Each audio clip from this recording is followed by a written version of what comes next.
say that we are. This is Rock Nation. Pledge your allegiance.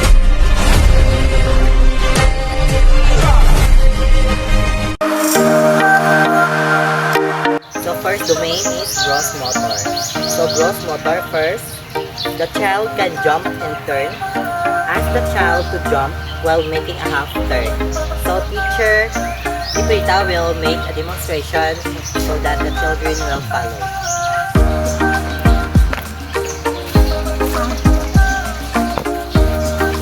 Very good! So the second is the child can walk backwards. Ask the child to walk backwards by demonstrating it.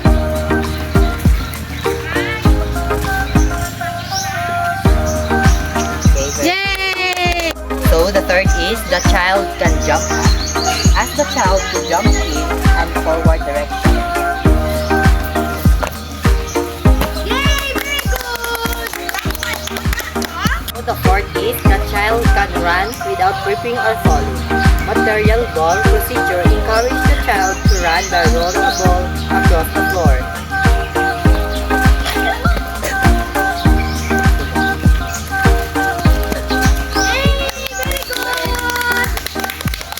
Or the gross motor skills is the child can hop on one foot. Ask the child to lift his foot and hop on his preferred foot. Tumbo sa ano? Tumboy sana ka din. So our second domain is the fine motor. So first is the child can pick up objects with their thumb or and index finger. So we have here the popsicle sticks. So ang ibuon nyo is ipulutan nyo siya using your thumb and index finger.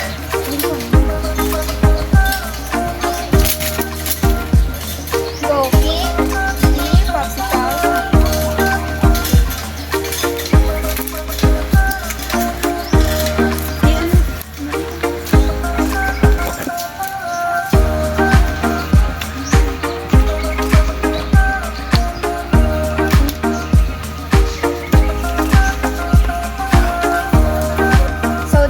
The second activity is the child can hold the crayons with the use of his or her fingers and a hand making a fist.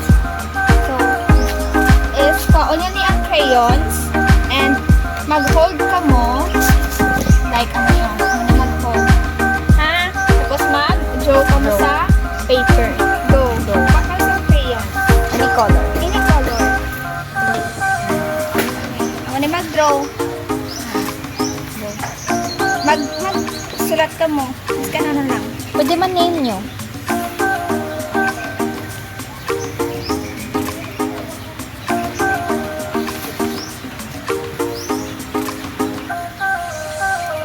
So the third activity is the child can easily unscrew the lid of a container or unwrap food using his or her hand. So let's see if the child can open this biscuits using their hands. So go. Open nyo. Open. Hand lang. Very good. Taga pa. Taga. Go ka na. Very good. So the fourth activity is the child can draw a house by using geometric forms. So let's see if the child can draw a house using different shapes.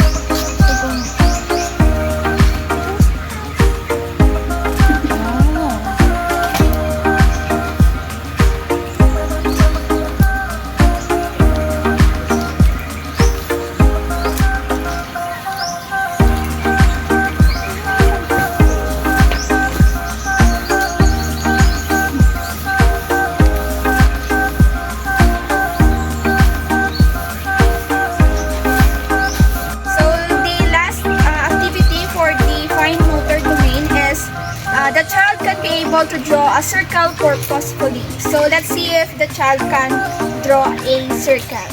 So go.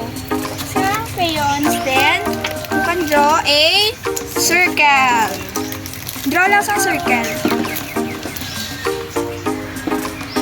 Wow!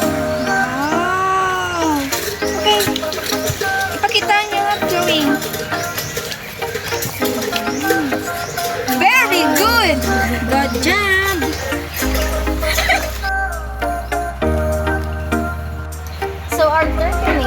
is cognitive domain. First, the child can name 5 animals.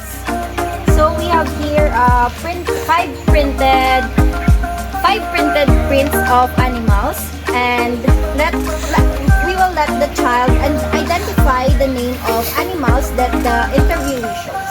So Miss Pedro. What animals are these? Very good!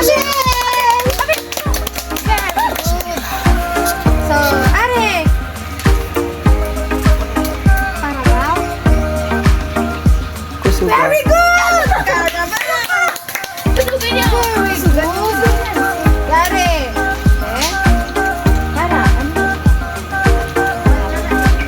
Kambing! Ano sa English ang kambing? Good. Meron ako na sa handi. Very good. Very good ah. Ate Are, ano na eh? Are. Elephant. Very good. Di makita nga. Are. Sa zoo. Very good. Sa zoo, di ba? Ate Are. Ano ang isang ida? Ano ang ida? No, yung ida. Very good. Kapag takin nyo. Very good. Yay. Okay, the second activity is the child can match 5 colors.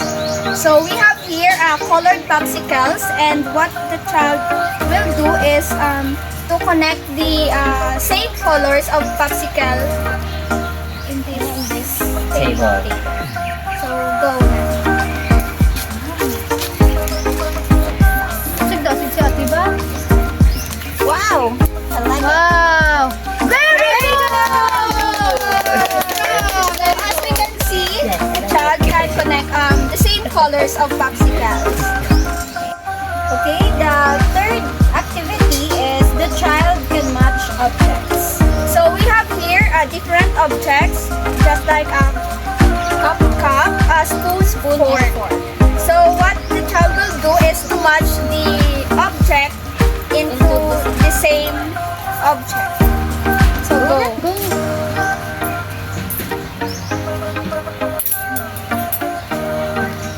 Kappa.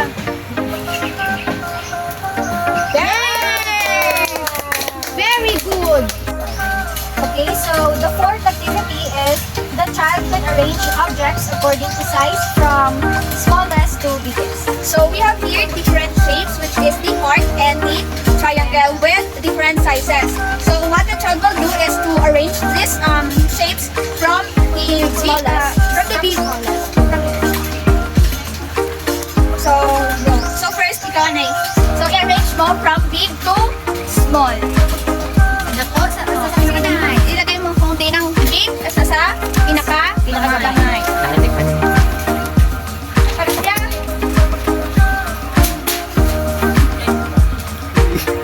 okay. Very good! Yay! Very good siya. So next na, si Ate Ana. Lagi na next. So next is the triangle. Ano shape na? Triangle. So i-arrange mo from big to small. Go, Ate.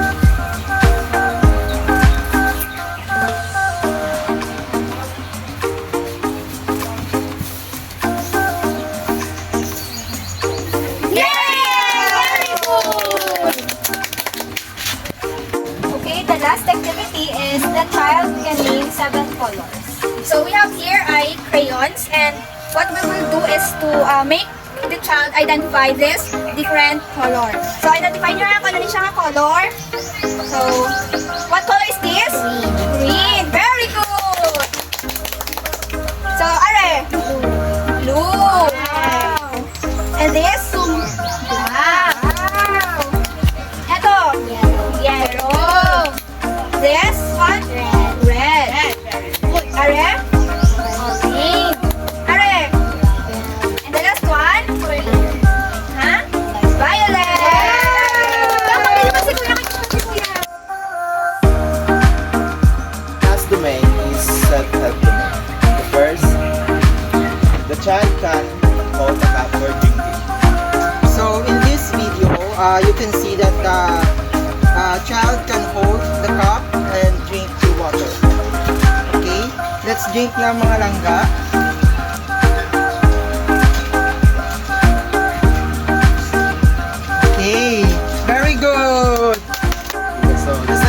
the child can pour from pitcher without spilling. So, the child can be able to pour the water from the pitcher to the cup without spilling the water. Okay? Mga langga. Pour the water na.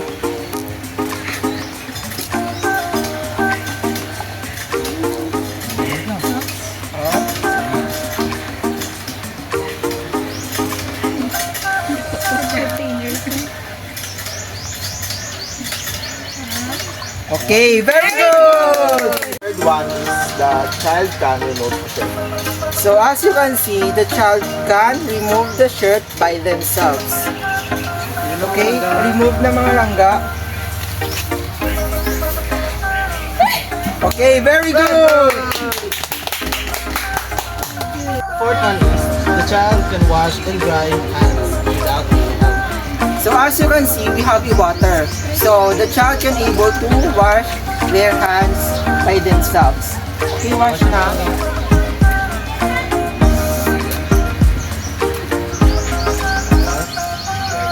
Okay, dry, shake.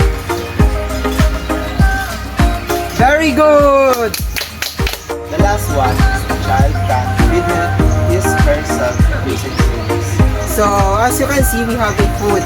So the child can be able to eat by themselves. Okay? I-eat nyo na yung pajibor. Sige na, eat na. Hey, very good! And that's all! Thank you! Bye-bye! So this is our observation during conducted our ECCD. So the background of the children, during the pregnancy of her mother, the health of the children was in good condition, and also it is in a normal labor. So the child is healthy, in normal weight, the children is polite. So in their family environment, the child family does not have any record of disabilities or disorders, other illness in the line of their family. In the family problem, the children are or is excluded. The level of their livelihood is in the middle class. So the parents stimulating activities for child or what the parents need to their children is taking them vitamins or give them a shot of anti-tetanus, polio, and other vaccines for baby. And also reading educational games, imaginative play, physical activities, exposing them to a new experience, and a setting show good example through positive behavior.